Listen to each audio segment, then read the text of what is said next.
Vrindavan. Corona की दूसरी लहर में मरीजों के आर्थिक शोषण के आरोप में घिरे नामचीन केडी मेडिकल कॉलेज पर आखिरकार कानूनी जांच की तलवार लटकी गई है।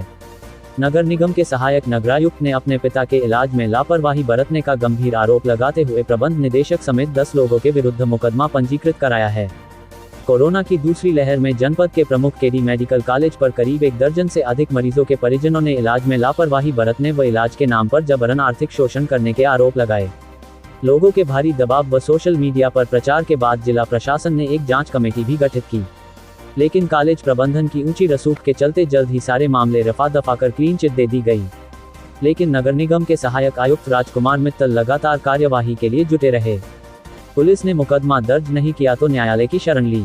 आखिरकार न्यायालय ने प्रबंध निदेशक मनोज अग्रवाल, प्रबंधक अरुण अग्रवाल, प्राचार्य doctor Ramkumar Ashok, doctor Gaurav, doctor Ambrish, doctor Saurabh, doctor Supriya, doctor R Bhardwaj समेत अन्य लोगों के विरुद्ध मुकदमा दर्ज करा दिया है। आपने एक मुकदमा दर्ज कराया, क्या मुद्दा है और किस संस्थान के खिलाफ कराया गया?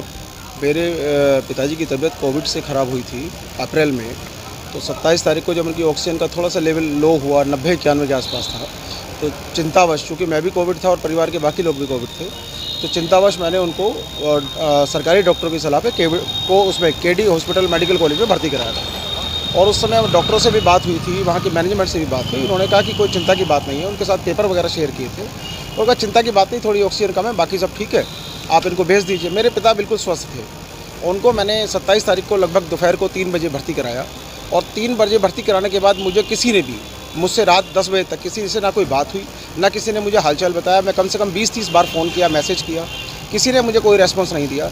तो रात में फिर 9, साढ़े 9-10 बजे के आसपास मेरी बात हुई। उसके बाद ना तो उनको 3 से लेकर रात के 10 बजे तक कोई ट्रीटमेंट दिया गया। फिर अचानक मुझको 28 तारीख को सुबह 8:30 बजे फ़ोन करके बता दिया गया कि आपके पिताजी की मृत्यु हो गई है, और जबकि मेरे पिता बिल्कुल स्वस्थ थे। और केवल 16 घंटे बाद उनकी हत्या केडी वालों ने कर दी। और मैं उसके लिए प्रयास कर रहा था प्रशासन स्तर पर, स्थानीय स्तर पर, कि मेरे प्रकरण में समुचित जांच हो जाए, निष्पक्ष जांच हो जाए और दोषियों के विरुद्ध कार्रवाई हो।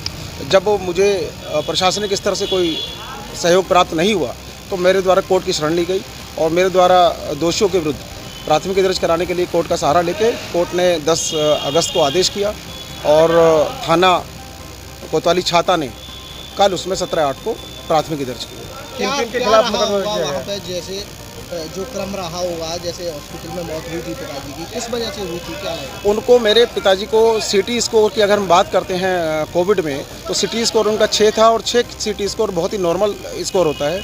और उनका इलाज प्रॉपरली डॉक्टर चैतन्य गुप्ता वृंदावन से चल रहा था। वो बिल्कुल स्वस्थ थे, उनको ना सांस में दिक्कत थी, ना बुखार था, ना खांसी थी। केवल उनका 27 तारीख को ऑक्सीजन कम हुआ। मुझे ये पूरी शंका है, क्योंकि उनका ऑक्सीजन लेवल घर पे डाउन हुआ था, तो मुझे ये शंका है कि उन्हें जब मैंने भर्ती कराया और भर्ती कराने से लेकर उनकी मौत के समय तक उनको कोई भी ना तो ऑक्सीजन दी गई, ना उनका इलाज किया गया।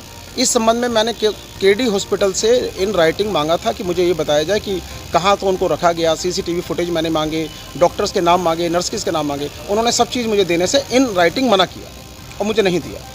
क्या लगता है आपको, क्या लापरवाही किसकी रही होगी और किस तरह से? और लापरवाही मैं ये तो नहीं कह सकता कि पूरे केडी मेडिकल ने की।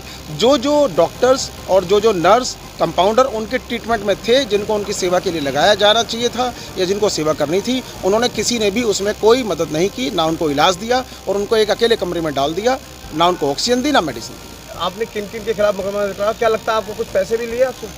हमें जो मुकदमा दर्ज हुआ है केडी हॉस्पिटल, क्या है? कल थाना छाता में एक अभियोग पंजीकृत कराया गया था, जिसके वादी श्री रामकुमार मित्तल जी हैं। यह अभियोग माननीय न्यायालय के आदेशानुसार पंजीकृत किया गया है। उनके द्वारा अवगत कराया गया है कि उनके पिता की कोविड की बीमारी की स्थिति में हॉस्पिटल में भर्ती कराया गया था, जिससे सही से इलाज न करने के कारण उनकी मृत्यु हो गई है। तो इस संदर्भ में चिकित्सकों एवं प्रबंधक के खिलाफ अभियोग माननीय न्यायालय के आदेशानुसार पंजीकृत किया गया है। अग्रिम विवेचनात्मक कार्रवाई साक्ष्यों के आधार पर की जाएगी एवं इसका प्रकरण का विधिक विस्तार किया जाएगा। कितने लोगों के खिलाफ मुकदमा दर्ज हुआ है इसमें? यह कुल 10 लोगों के खिलाफ अभियोग पंजीकृत किया गया है।